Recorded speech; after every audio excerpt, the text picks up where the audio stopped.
Hey, I'm Emeli Sandé, and you've been sending your questions in via text and email and Twitter all day, so I'm here at the BBC Radio Theatre to answer them all for you right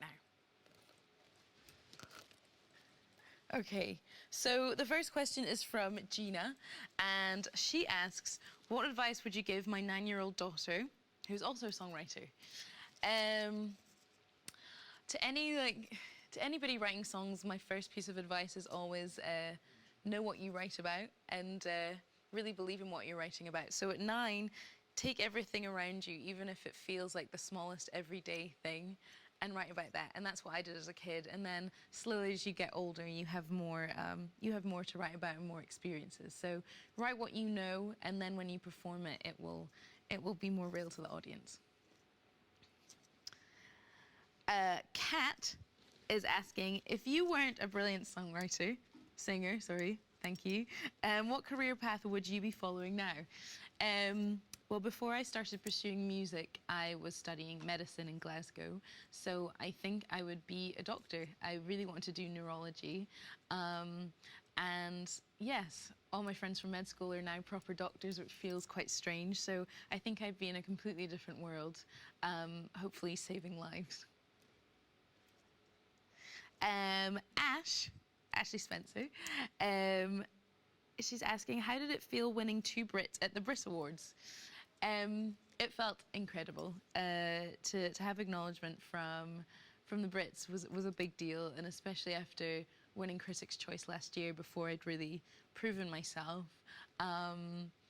It felt wonderful, and I don't know, it was just such a great sum up of a really, it was a hard year, but a wonderful year for me. So I felt very, very excited and celebrated quite a lot that night.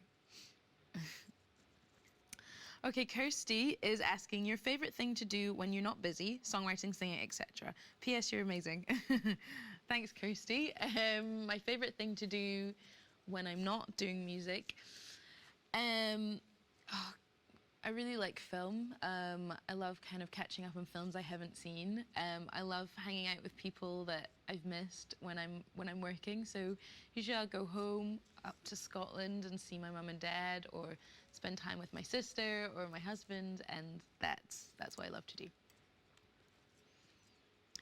Jenny, hello. What is your favorite song at the moment? My favorite song, I feel like I'm catching up on music, so I really love Sweet Nothing by Calvin Harris and Florence. That's my favorite one. I'm a bit late on that, but it's my favorite at the moment. Suzanne, what instruments do you play, and when did you start writing songs? Amazing music. Thank you, Susan. Which instruments do I play? I first played the clarinet, then the piano, and I started to learn the cello a couple of years ago, but I wouldn't say I play the cello. And when did I start writing songs? When I was about 7 or 8, I started writing songs, and I really loved it. It was a really cool thing to do when you're that young. So that was when it all began. Cal says, as our version of events was about experiences in your life, what can we expect for album 2? Any themes? Well, I don't know yet. I'm thinking about new things to write about. But I guess just approaching it the same way I did with the debut album, in that just going with no agenda and seeing what comes out, and seeing, you know, new experiences, who I am now. I think our version of events was definitely a snapshot of me 2 or 3 years ago. So I'm really excited to start writing and begin the challenge of trying to find that snapshot now. Thank you. Gabrielle, what 3 words would you use to describe yourself? Ooh, Adrian? Adrian's my manager. Forgetful? Thanks, that's the first one.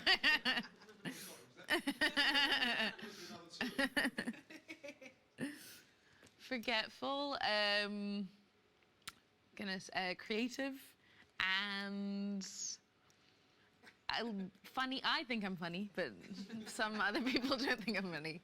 Probably those ones. Jess, what do you enjoy the most about touring and performing live?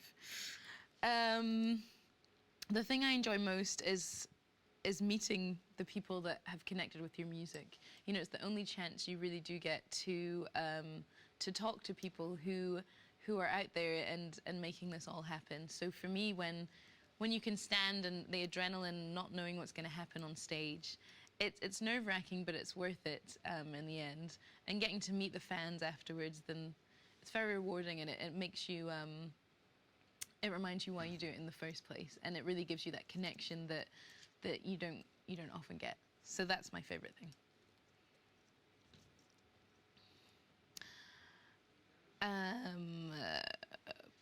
Pebbles Christ. I think that's right. Angelia, I think. Sorry if I'm pronouncing that wrong. Please tell us, as detailed as you feel you can be, what was inspiration for Next to Me, a very powerful song. Next to Me, well, Next to Me was a song that came very quickly, and I wanted it to be very simple. And, you know, when I sing it, I feel like I'm singing it about different things, depending on what I'm focused on at that moment. You know, sometimes I'm singing it about my husband, because you'll find him next to me, and I feel like his unconditional love I'm very lucky to have. Sometimes I'm singing about God or love that's just there, and whether you want to call that God or whatever you want to call it, that's what I'm thinking about usually when I'm singing it. I think that's what I was thinking about when I was writing it as well. This is from Karma, please. What was it like singing in front of 80,000 people at the Olympics? Nerve-wracking. You know, I was trying not to think about how many people were in the stadium and also how many people were watching at home, and the fact the Queen was out there, and just, I mean, it was quite mind-blowing, but I was very, very nervous. And I don't think I'll feel that nervous again. But I definitely felt the responsibility of the song. The lyric of Abide With Me is so personal to so many people, so I think that was making me more nervous than anything. And last question here in the iPad is from Ashley Spencer. We know you love Nina Simone. What's your favourite song of hers? Yes, I love Nina Simone. My dad introduced me to her music, and my favourite song of hers is probably the first one I heard from her. It's called The King of Love, and I just think the lyric is so poetic, and the way she sings it, it really touched me and inspired me to become, well, to try and reach to be a musician like her. And now it's the cards. Okay. So these are the emails. Matty, yes, Matty. If you could perform one song to an audience of only one person, living or dead, what would you sing, and to whom and where? Yeah, detailed. If I could perform one song to an audience of one person, I don't know. Any ideas? How about sing to Nina? Yeah. I would be a little bit afraid to sing to Nina, but I'd give it a go. Maybe I would. I'd sing to Nina Simone. I'd sing The King of Love and see what she thought of my interpretation. And where, I'd make her come up to Aberdeenshire. I'd sing it there. Sabrina says, when I read your lyrics, I recognize inspiration from spirituality and the suggestion of a greater power. Do you have a faith, and does it influence how you write, produce music? Yes, I definitely have.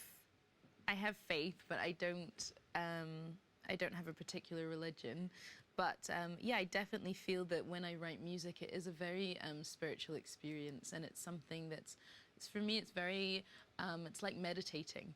And yes, I feel that music is the closest thing I'll feel to that greatest love. And yeah, Yes, definitely. It's definitely where my music comes from, I believe. Owen Westwood, do you have any surprises for the next tour? Any surprises?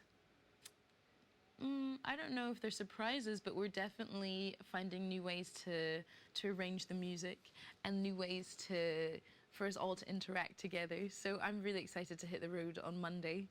The first stop is in Paris, and then come back in the UK as well. So I guess it's just a new way of singing the songs. So I hope, if you're coming, Owen, that you enjoy them.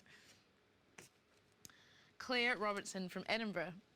What age did you start writing songs, and what inspired you to write? I started writing songs when I was about 7 or 8, and I think what inspired me to write were the artists I'd been introduced to, and also that, you know, I guess when you're a kid, it's almost like a game, or it feels like you have magical powers if you can create something from thin air. So I loved that, and I loved performing the songs to my parents. So I think it was a combination of everything, and also finding a very strong voice in music that adults would listen to, I guess. Callum Smith, will you be including Enough as performed in the tour on your next studio album? It's a good shout, but I don't think so. I think Enough was a song I wrote a long time ago, and I loved performing it live in the last tour. I don't think it'll be in the next studio album, because I really want the next album to be very current to who I am now, and that song was a while back. But I'm glad you like it, and I'm glad you took notice of it. Maybe it will be out somewhere. Who knows? Who knows? James from Birmingham. I'm 14 and your music is incredible. Thank you. You have changed my life in more ways than one, and I will always respect you for everything you've done. You're the biggest inspiration in my life. Who is yours? Oh, thank you, James, for such a lovely message. Biggest inspiration in my life? I think probably my family's a big inspiration, especially my sister.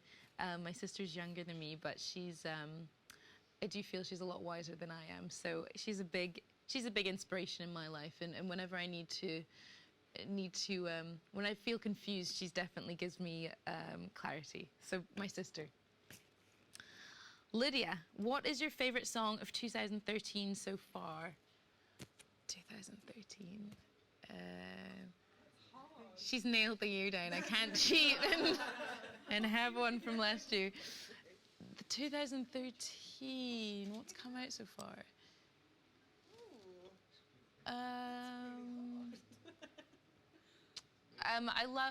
I guess it came out last year, but I loved handing over the Critics' Choice to Tom Odell, and Another Love is a beautiful, beautiful song, and seeing him perform that was really special. So I'm gonna cheat and say Another Love by Tom Odell. And maybe it's not out yet. I don't think it is out yet. Yeah. So maybe it is. Marie from Edinburgh asks, considering you are now traveling all over the world, do you miss home? Absolutely. Yes, I mean, it's so cool to get to travel around and to see new things and new people, but I definitely miss home, and I miss how quiet where I'm from is, and I miss Scotland, and yes, definitely. And that's all of them. Thank you for all your questions. I've really enjoyed answering these, and I hope the answers have been okay. And tune in tonight, because I'll be performing down there at 8 o'clock, and I'd love you to come and join the show. So thanks again, and see you soon.